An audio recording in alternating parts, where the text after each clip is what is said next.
Hi folks, I'm Alan Watt and this is Cutting Through the Matrix on the 13th of September 2012. For newcomers, I always suggest that you do make good use of cuttingthroughthematrix.com, and you can go through the history basically of the fake reality that you've been living in and your parents were living in and grandparents too. And you'll find the organizations, foundations, the big consortiums, federations of businesses, in fact, and bankers, of course, at the top, that run the world, always have run the world. And they've given you nations, empires, they break them down and bring them down, and then they move on to new ones. And they're going towards the global empire now, of course. They call it globalism, and used to call it New World Order, etc. And lots of references have been made by George Bush Sr., and people like that. So you're living in a fake reality, the authorized reality, but most folk think it's real because everyone at the top tells them it is. And the media is there, of course, and the media would never lie to you. So you're all given the same indoctrination to be good, willing, ignorant slaves in an amazing system that's very, very old. So help yourself to the websites. I say they're all free audios, well over 1,000 of them. And remember too, all those sites listed in cuttingthroughthematrix.com are the official sites. They also carry transcripts in English of a lot of the talks that I've done over the years for print up. And if you go into Alan Watt Sentinel.eu, you can get transcripts in other languages. Remember too, you are the audience that bring me to you, because I don't bring on advertisers as guests or ex-members of the CIA or FBI or CSIS or anything else like that. Because I don't think there's any such thing in the world as X anything. These guys are in it for life, and they know it too. And they all sign the Official Secrets Act, so they can't say anything once they retire, basically. So I'm always suspicious of that. So what I do basically is just go through the so-called fictitious reality that's presented to us, break it down, and bring it into a deeper reality, a reality that most folk don't want to see because it scares them. It scares them to think they're living in a false paradigm, basically, where even the things that they do and which are promoted for them to do, in fact, because most folk don't do things that they spontaneously want to do by themselves. You're given even the hobbies to go for in different generations. You're all given your hobbies, how to dress, what kind of culture to follow, what to do in that culture to be the same as everybody else, but always to suit the masters at the top. And it certainly does suit them. I've gone through the whole idea of the destruction of the family unit, because that's what they want for the global society. The family is the smallest form of a tribe. If it's a big family, you've got a bigger tribe. And of course, if you have community or a whole country, then they've got problems in dealing with you. Once you're split up altogether, there's no one to stand up for any individual, and therefore the government can talk directly to you, and you're helpless, basically. You're on your own. No one else cares. H.G. Wells went through that whole process when they set up the League of Nations, which was the precursor of the United Nations. See, wars is what they use to bring in the new systems all the time. Remember, there's more things happen in culture and cultural changes during war as well. And even Carol Quigley, the historian for the organization that helps to run the world, the CFR, Council on Foreign Relations, said that he could get more done in 5 years of warfare than 50 years of propaganda in peacetime. And it's so true. You get all your rights taken away. Government steps into agriculture, everything. Homeland Security is in charge now of all agriculture in the States. Same things happen across the rest of the world with their own secret services and so on. So this is a standard technique. And of course the people go along with it because they think, well, they're there to protect us from bad guys. Bad guys are all owned by the same guys across the world. One big consortium. Back with more after this break.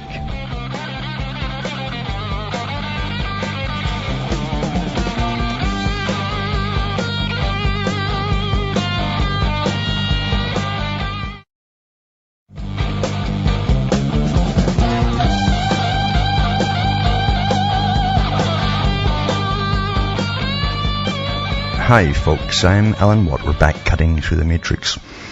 Most folk don't use their own judgment, basically. In fact, we're very suspicious. We've been trained to be suspicious of our own judgments or conclusions that we arrive at. Often, mind you, we're guided to the conclusions because it's a science how to guide people to conclusions. It's very much like programming a computer. The programmer knows basically that computer inside out. He knows the language of it, and he knows the logic of it. He knows if a question is asked of it, then it has to come up with a particular answer. We're much the same. So we're guided with information, bits and pieces, bits and bytes of information to come to the desired conclusions by those who rule us. And they've done incredible studies on us because we're the most studied species on the planet. Not the little animals that are always showing you on television and insects. We are, you see. Because all wealth comes from people. It's from labor, from us. Marx was right on that part too. But, of course, he has other ideas how to use it for himself or his own crew. But the fact is, we're well understood in how we think and how human behavior can be modified, changed constantly, in fact, to suit the dominant minority, as it's called. And we've seen the attack not only in the family units, but the big boys themselves have had many, many uprisings over the many centuries controlling the public. And, of course, the most dangerous time is when you had a kind of stable society that did have marriage, did have men at least in charge of their families, and their offspring obviously would copy the same system. That had to be destroyed, and therefore all sides, including the banking boys who financed the Soviet system and the socialists, said they have to destroy the family unit to bring in the proper organized society, the way it really should be to suit the ones who would rule, the more intellectual types, as they believe themselves to be. And we've gone through in a very fast, really a blink of an eye regarding time. We've gone through amazing changes to do with not just culture, but even the engineering of the human body, the re-engineering of it. We've seen autism skyrockets off the charts from about the 1950s onwards. It used to be incredibly rare, and now it's common. Autism is very common. Always kicks in after they get their MMR vaccines. And the old type of autism, the child never developed from being a baby up to the age of 2. And now is different. Most of them, of course, progress normally. They call them milestones. Then they get MMR, they have a fever, and then they suddenly go backwards. And that's accepted as normal now, today. Many things like this are. Even the shapes of men. Men are becoming slimmer in the shoulders, narrower in the shoulders. We see the sexual behavior utterly changed as well, and promoted at the same time from the top down, because all culture that's authorized always comes from the top down. Plato talked about that. It's always to suit the dominant minority and the plans that they have for the people. Anything that's truly grassroots and gains power has to be crushed. So everything that's authorized, that's your behavior and the way you behave, because it's all been taught to you and promoted by the top. It is authorized by the ones from the top. Now, you've probably all heard about the bisphenols, and I've talked about them many times if you go into the archive section at cuttingthroughthematrix.com. Estrogen mimickers, basically. These things are worse in a sense than estrogen, that they're synthetic forms of estrogen. And they go into receptor cells and they lock into them, and they don't disintegrate like your normal hormones do. They stay there for an awful long time. And they can switch you on and off, basically, and including your behavior and your sexual traits as well. And the big boys know these studies because it's just like the animals you're always reading about or seeing about on television. I don't think anybody reads anymore. And we're always fascinated by these nature shows and the money that goes into producing them, and never mind all the biologists that study them and so on. It's phenomenal, but it's nothing to what they've spent on us, you see. Because what's something important to see how, you understand that if you're the herd, you're like any stock. And the farmers got to know his stock inside out, every one of them. Including all their genealogies, everything that you're possibly prone to or anything, they got to know them. And farmers do that because that's how he makes his living, was off the stock, you see. Same with people. And Charles Fort was right, basically. We're farmed. We've always been farmed. You always get domesticated animals. You got to domesticate them to farm them, you see. It's very hard to domesticate, to train or keep a hold of wild animals. It just doesn't work. Same with people. Very old science is discussed thousands of years ago by philosophers in different countries. Now you go into this article here to show you what they know at the top. As we all argue amongst ourselves, what's causing this, what's causing that. This is about the bisphenol A's, and also you've all heard about soy. Now soy was one of the first GM crops that they produced. It's in everything now. There's soy powder, soy flour, and everything, and soy flour in all candies pretty well too. Chocolates, you name it, they've gone into everything. Make sure you see things that are popular is where they put the stuff in. And both of these things can do the same kind of things with your estrogen, and they can disrupt your testosterone if you're a male. This article here is what intro it's got here. And it's got Department of Biology, North Carolina State University, Raleigh, North Carolina, etc. The Keck Center for Behavioral Sciences are in it. North Carolina State University, Raleigh, North Carolina, Division of Pharmacology and Toxicology, Institute for Neurosciences, Institute for Cellular and Molecular Biology, University of Texas, Austin, Joint Graduate Program Toxicology, Joint Institute of Rutgers University, University of Medicine and Dentistry, and on it goes. It's just all these all participating in what they already know because it was intentional. Remember, there's 3 levels of reality too. There's the one given to the public, the bottom is the fake one. And the bottom one also is from universities down. Because they must always think they're on the cutting edge, including the professors. Everything they discover is rediscovery. That's why it's called research. The searching was done by the ones above them. So everything they're finding out at the bottom was already known and actually promoted long ago. This goes into the effects of what happens if you just take the soy stuff, basically, or you just take the bisphenol A. And basically the same things happen with both, independently. However, if you take them both together, the soy will have a strange expression and alter or mitigate the effects of the bisphenol A. But it says early life exposure to bisphenol A, right, a component of polycarbonate plastics and epoxy resins, alters sociosexual behavior in numerous species, including humans. They've always known it. This is from the top, right? The present study focused on the ontogeny of these behavioral effects beginning in adolescence and assessed and underlying molecular changes in the amygdala in the brain. We also explored the mitigating potential of the soy-rich diet on these endpoints. Worcester rats were exposed to BPA via drinking water, and it gives you the dosage from gestation through puberty, and reared on a soy-based or soy-free diet.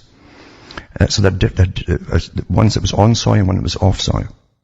A group exposed to ethanol estradiol, it's called, a soy-free diet was used as a positive estrogenic control.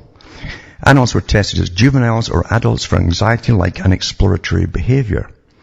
Assessment of serum BPA and genistein, a soy phytoestrogen, confirmed that internal dose was within a human relevant range. In other words, it can affect humans. BPA-induced anxiogenic behavior in juveniles and loss of sexual dimorphisms, it says here, in adult exploratory behavior, but only in the animals reared on the soy-free diets.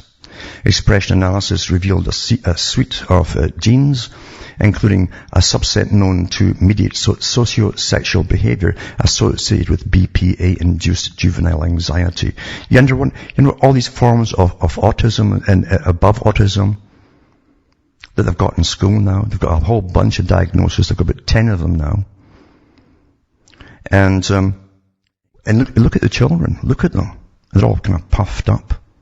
And not just fat, but it's puffed up. They look very effeminate. It's the estrogen. It's all the stuff from the BPA and the soya. And this is what the study is all about. So they know what it causes massive anxiety. It'll cause them to be hyper as well. And hard to manage because they're either crying 1 minute or yelling the next. That's standard with it. So I'll put this article up tonight for those who want to go through it. And it explains an awful lot that we already knew, of course, because there's many studies just reaffirming what we already know. But they go through the whole system here and show you how it works on the humans and how they're well aware of it all, basically. Well, see, warfare takes many, many forms. You're trained to believe that the guy with a gun and a uniform is involved in warfare. You don't think about anything else. Long-term warfare is how to eliminate your enemy either before they're born, so that they won't be born, by going after the woman, sterilizing them, whatever, and various means, chemical or otherwise. Or once they're very young children, how do you disable them then so they won't grow up into basically normal young guys who might go off and fight?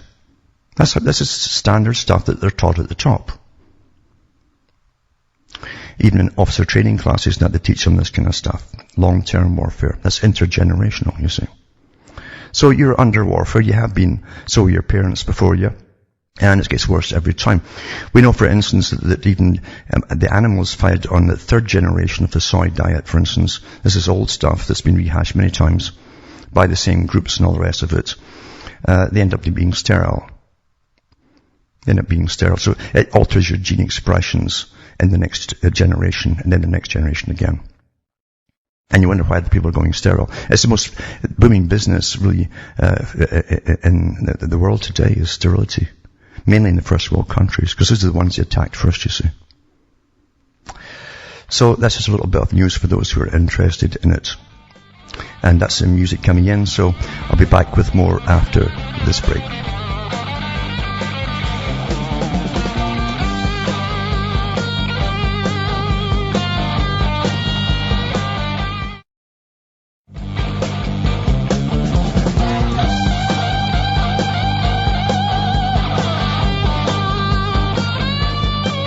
Hi folks, I'm Alan Watt. We're cutting through the matrix, talking about reality and the fake one that most folk believe in. It works awfully well for them because it's been so well designed for them to believe. It's so simple to believe. Your parents believed it, your friends will all believe it, and we'll all prattle about irrelevant things in movies and TV shows and things like that. We're trivia. People live in trivia their whole lives long. Keeps them safe from doing anything that might matter in life, you know. They won't do anything that really matters, or change the system.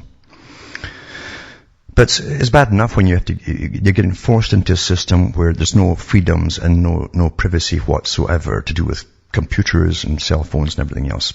That's why they gave it all to the general public. Even in one of the versions, the TV versions or movie versions of Brave New World, the so-called savage or the primitive that comes into the modern city, he says, well, you've got all this technology. The people have all this technology and they can use. And the guy, the big Alpha Plus system, he says, yeah, but we want to give them the stuff that keeps them under observation and keeps them well behaved to be used by the system that we run. That's what he said. And that's how it really is. That's how it really is. All technology is given to make sure that we're actually ruled more easily by those who rule us. And people accept it too. How amazing that it just shows you anything can be done to the public. They will accept anything at all, really, if it's done in a proper way and promoted to certain, especially if you put a lot of entertainment on something that's going to bring them down eventually, like the computer. And I've said that years ago, eventually they take all the rights away and all the free stuff away, and they'd study us all, and it's all to spy on public, and they'll keep using it because by that time they'll be used to searching on the internet for everything that interests them, or whatever is going around the trend of the day. And that's how it's happening, you see. And it's bad enough to say when you've got all these big professional agencies doing spy work for governments and everything else and private corporations. But where's the truth in anything? This article here, for instance, says malware is inserted on PC production lines, says study. And the great hero of all is Microsoft. So Microsoft is a hero. Do you really believe that? And it says cyber criminals have opened a new front in their battle to infect computers with malware, PC production lines. Well, who owns the PC production lines? Even it's all in China. Who really owns it? It won't be the Chinese. Several new computers have been found to carry malware installed in the factory, suggests the Microsoft study. One virus is called Nitol, found by Microsoft, and it steals personal details to help criminals plunder online bank accounts. Microsoft won permission from the US court to tackle the network of hijacked PCs made from Nitol-infected computers. So it tells you that Microsoft's investigators actually bought new computers from this company, and right off the bat they were already infected. So it's built into it, like they didn't know this stuff. What else is built into by Microsoft and all the other companies? They're all doing what everybody else is doing, put it that way. And I'll put this link up tonight too, but you can figure it out for yourselves. The fact is that everything you purchase today, I don't care what you put, spyware you put on, it's pretty well pointless because the big boys, there's backdoors built into all of them. They're constantly feeding all your data back to certain sources. We know that too. It's a law, by the way. It's a law. Even your telephone's got chips in it. They must be accessed by the agencies. And this article here too is bad enough when you have the agencies doing it and so on. A US hacker who sold access to thousands of hijacked home computers had been jailed for 30 months. Joshua Schichtel of Phoenix, Arizona was sentenced for renting out more than 72,000 PCs that he'd taken over using computer viruses. Millions of PCs are enrolled in these networks known as botnets, and many help to send out junk mail messages. More than just junk mail messages, believe you me. Schichtel's customers installed their own malicious software in the PCs to aid their own cybercrime efforts. As well as going to prison for 30 months, Schichtel is also sentenced to a 3-year supervised release program that he will serve after leaving jail. And the supervision will tightly control his access to computers and the net. But well, it's not just him, obviously. There'll be a whole bunch involved in this kind of operation, obviously. He's only one that's been caught. Just in a brief statement about the case, the U.S. Department of Justice said Schichtel had pleaded guilty to one count of selling access to 72,000 machines that formed part of a bigger botnet he controlled. And he will take the can for it, but as I say, he's part of a much bigger group. Remotely attempting to cause damage to computers without authorization breaks U.S. Computer Fraud and Abuse Act, which is kind of a joke because the government's doing it all the time, all the agencies themselves. But yeah, the government.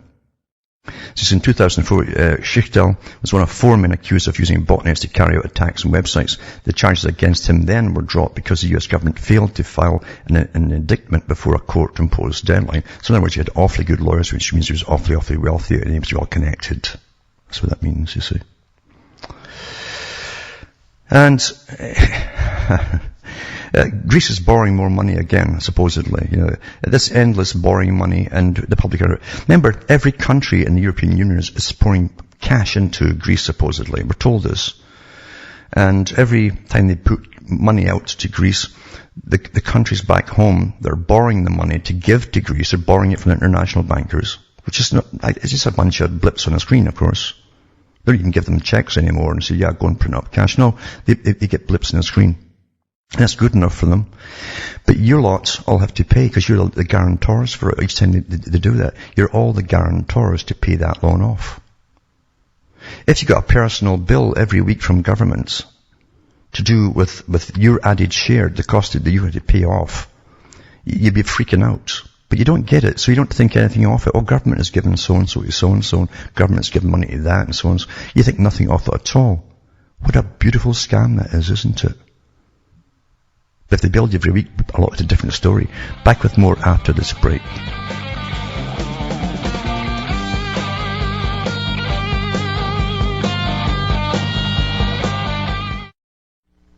You're listening to the Republic Broadcasting Network.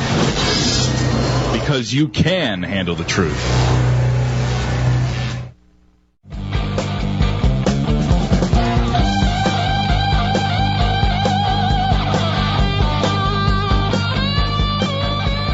Hi folks, I'm Alan Watson, talking about Greece and the massive debt that just goes on and on and on forever.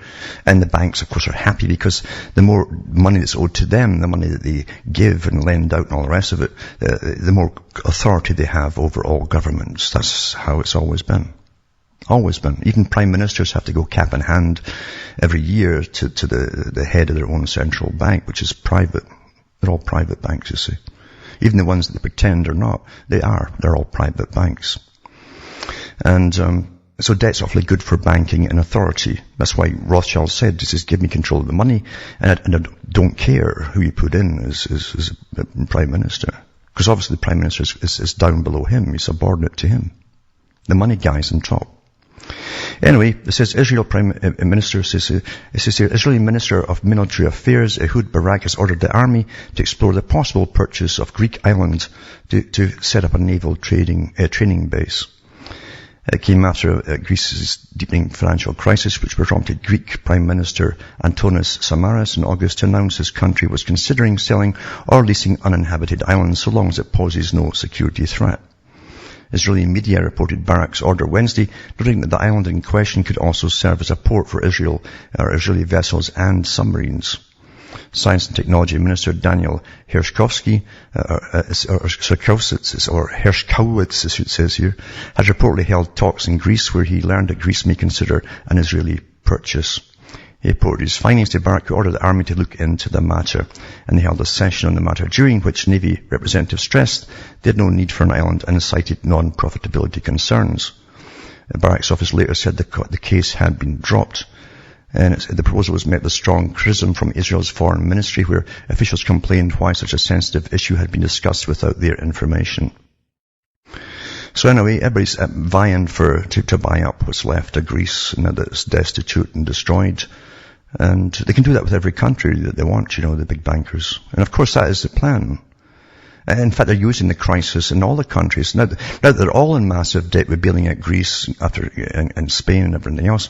Massive debt. Then they all have to completely give up their sovereignty, according to Barroso the other day there, and amalgamate even further and politically and everything else. So it's working perfectly in the strategy sense of it. It's working perfectly well. And going back to the old Kissinger still is a big player in the geopolitics, along with Brzezinski and others. And there's many more of them that you never hear of. They keep them out of the news deliberately. But Kissinger said years ago that his plan, if he had anything to do with Iraq and all the other countries that the US wanted to take out under the project for the New American Century, and they listed all the countries they wanted to take out, and they have done most of them so far. And they've also got Syria to bump off, and they've also got to do the same with Iran, because they're on the list. But he said, I'd rather you put in your own governments, basically meaning puppet governments. And then you have all different factions fighting each other. You pay the leaders of factions to fight each other. The followers, it doesn't matter. They'll follow the leaders, right? And that way they'll be destitute forever. They're not organized, and therefore you can do what you want with them. You can take out the oil, all the stuff that you're after. There's no united force against you. And that's what they've done across the whole Middle East. After every tyrant and great Satan was knocked down, because they've called all these guys all the names under the sun that they've killed off. And look at the mess of it now. It's worse than it was ever before. It was quiet before. Anyway, another puppet guy, US-trained engineer's new Libyan prime minister. And it says Libya's National Congress has chosen American-trained optical engineer Mustafa Abu Shagur as its new prime minister, a day after Islamist gunmen killed the US ambassador to the country.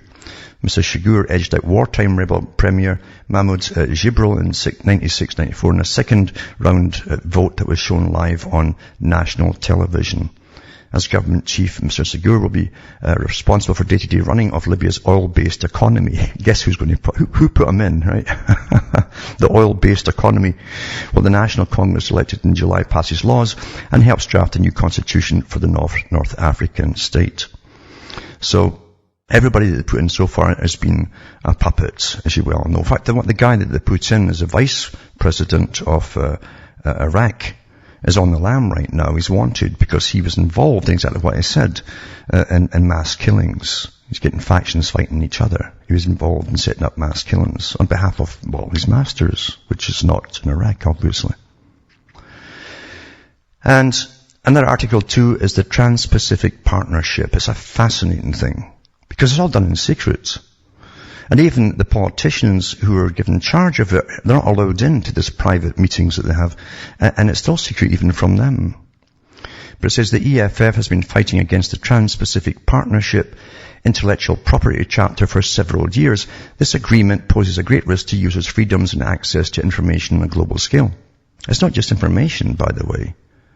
It's patents as well, including drugs, generic drugs and all that. The US drug companies, the ones based in the US, are not really US, want to extend their patent time from 10 to about 20 years or something, which means that even no company could make generic drugs after that, meaning the massive price you have to pay across the world for these so-called first off-the-shelf drugs that they make with their patents on it.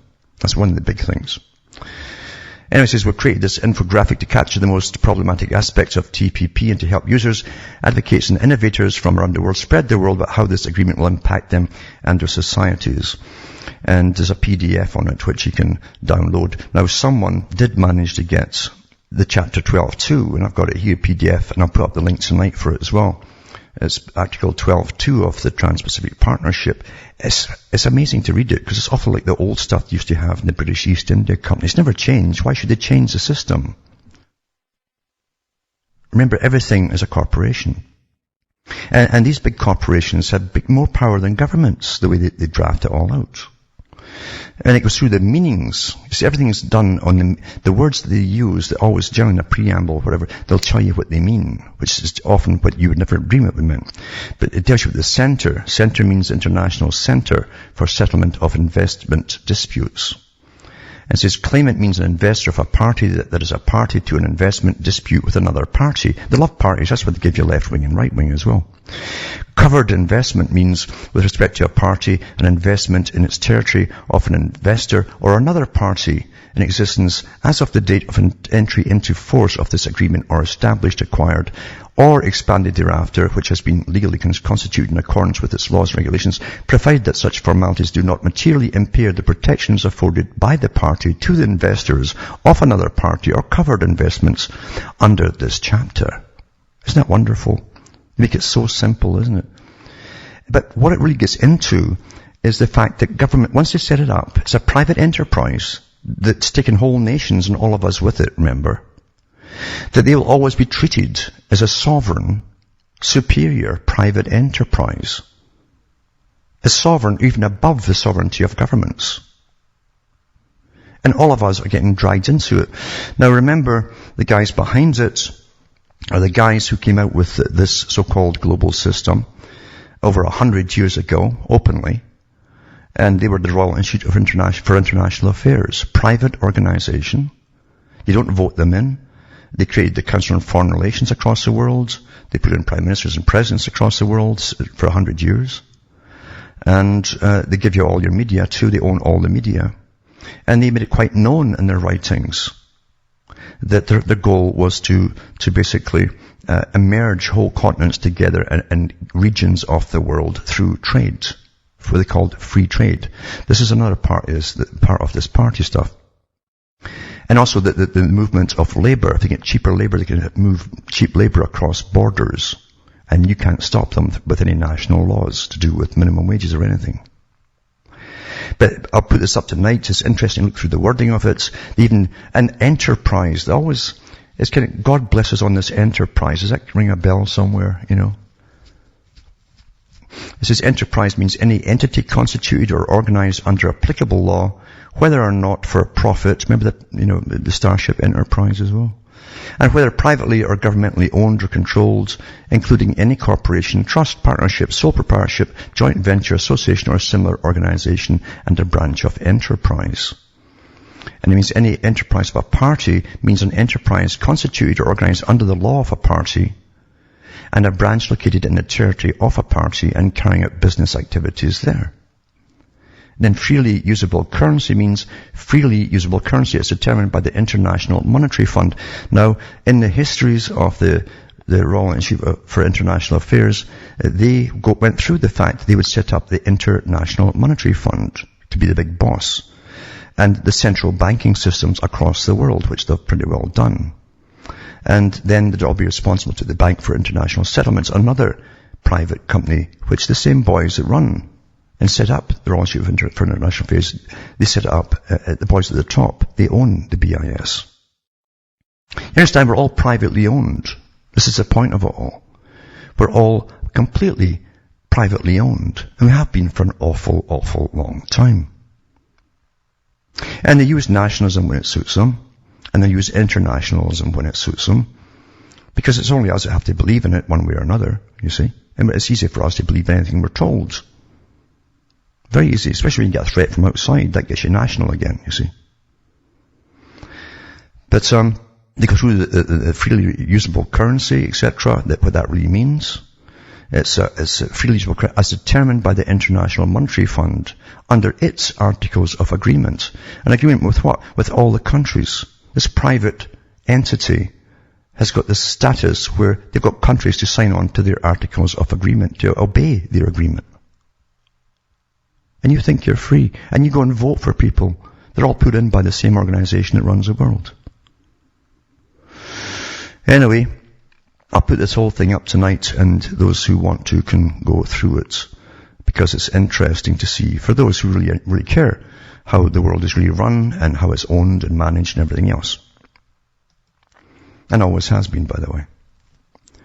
Now, this is interesting times, as you well know, with the shootings of Stevens recently in Libya, and the fact that too they didn't have Marines around there. It's just rather odd, isn't it? It's almost like it was waiting to happen, because every other embassy they've got has got that. But and then of course, who benefits out of all, and who's pushing for war? We've got Netanyahu. We've got an article on him, really, before, during, and after. Actually saying what will it take to provoke Americans into taking out Iran. You know, who caused this whole thing? Who's going to benefit out of it? Because it's meant to get everybody angry back home. You're national again, you see, for a little while. Once you've finished off the Middle East, you'll be international again. And anyway, Israel is fostering intolerance of Christianity, which is true in Israel.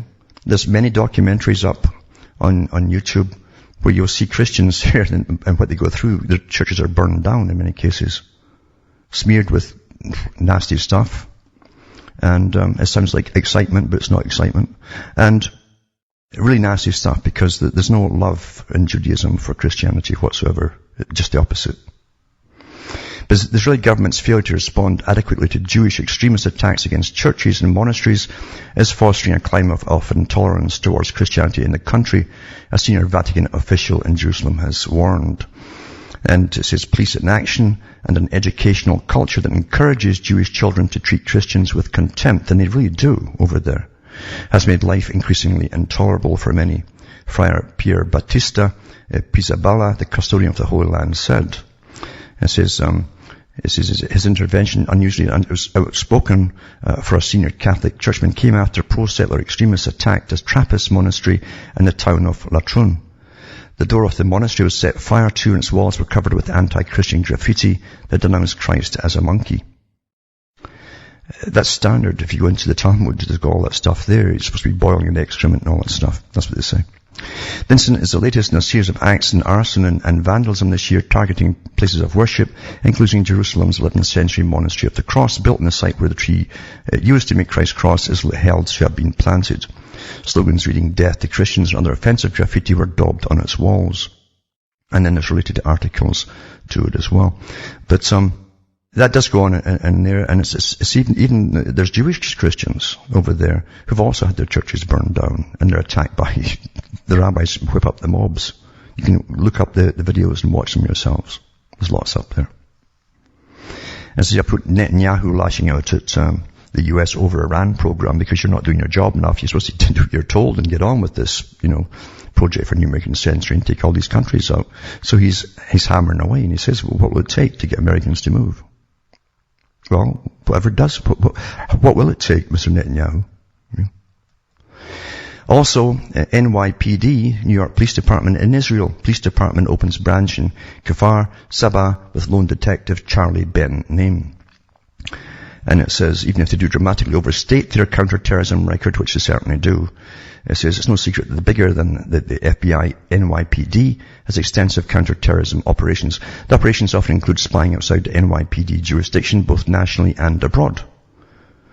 According to the Al Monitor, an online newspaper reporting in the Middle East, the NYPD has now officially opened a branch in Israel Sharon's district police headquarters in Kfar Saba, with former Israeli and veteran NYPD detective Charlie Ben Naim from Al Monitor.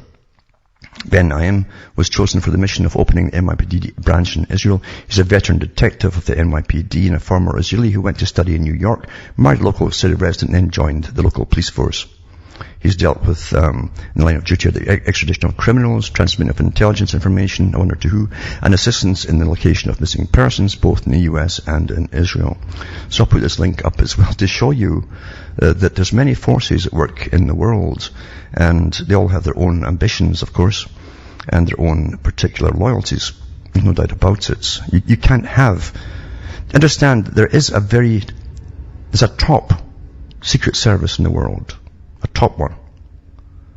Anything below that is, including even CIA to an extent, and MI6, they're out of the loop from the ones at the top. Because all those below it can be penetrated by other nationalities or people with other affiliations or allegiances. So you can't have one below it that won't be penetrated. Some of them are even taken over. So you can't have a national thing at all anymore. People come into your country and become nationalized, or they have their children brought up in the same cultures as the old homeland. They can have allegiances to the old homeland, but you can't stop them from getting into and applying for these jobs and getting them. But there is a secret society at the top of the world that runs everything, and they're above all of that, above it all. This article is a little bit of a funny one, because I've talked about how in the gangster world of corporations and governments, everything works with everything else to make sure that corporations stay propped up even when they're failing.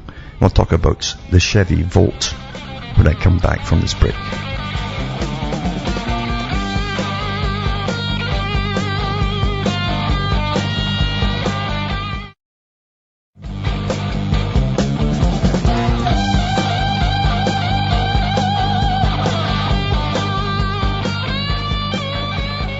Hi folks, we're back cutting through the matrix and talking about how the taxpayer is used for everything now. And the guys who get into even the Pentagon, they're a lot wiser. They've caught on to a lot of things and they've been groomed as well. And they know how the scams all work.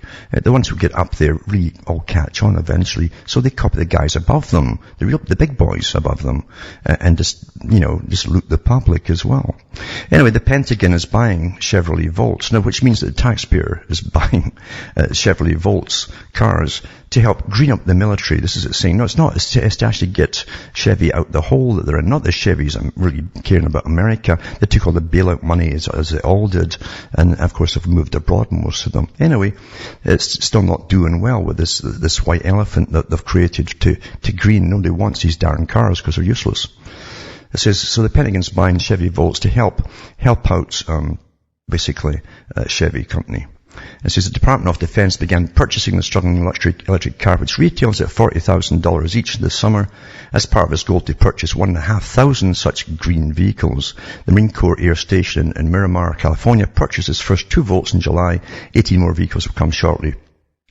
The Biden administration championed the production of the Volt, along with the President's pledge this year. You can imagine all the pledges he's given to all these greenie companies. They all went under. And the taxpayers left with billions of dollars and more in debt. And it says, anyway, he says the President's pledged this year to buy one and drive it himself 5 years from now when I'm not president anymore. He won't have to buy one himself because he'll get a free car and all, but and a chauffeur. The government offers a $7,500 tax break to encourage sales. All of these can have perks because they can't get rid of them. GM is now offering the vehicle for as low as $169 per month. A financing deal is generally reserved for $15,000 cars, a price so low that GM is reported losing $50,000 per vehicle. The struggling automaker will suspend production later this month after only 2,500 Volts drove off the lots last month. So GM has spent $1.2 billion developing an electric car and is still working out kinks such as a Volt's tendency. Listen to this. Here's one of the reasons folk don't want it. It gets in an accident and so on. The Volt's tendency is to electrocute firefighters. Which probably means, you see, it also electrocutes the drivers as well, you see, once they get a little bump. And it says, and the first responders to accidents. The Department of Defense has been involved in that process, helping to test the Volt's battery safety and capabilities. They must have massive capacitors in them to give a lethal charge, massive lethal charge. So Obama has made the auto bailout a centerpiece of the campaign trail. Despite GM's recent woes, the company's stock fell about 40% since it emerged from bankruptcy, and GM and its lending arm, Allied Bank, owe $42 billion on their $57 billion bailout. and the government still has a stake in GM. So the government is using the taxpayers' money to give to the Pentagon to pass that tax money on to GM, the private corporations, because you see, private corporations rule the world.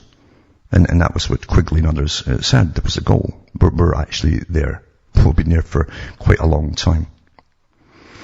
But that's the sort of thing. Another article I'll put up tonight too is to do with a rip-off from building stadiums in the US. That's one of the biggest rip-offs. They're all city managers are all in on this kind of stuff.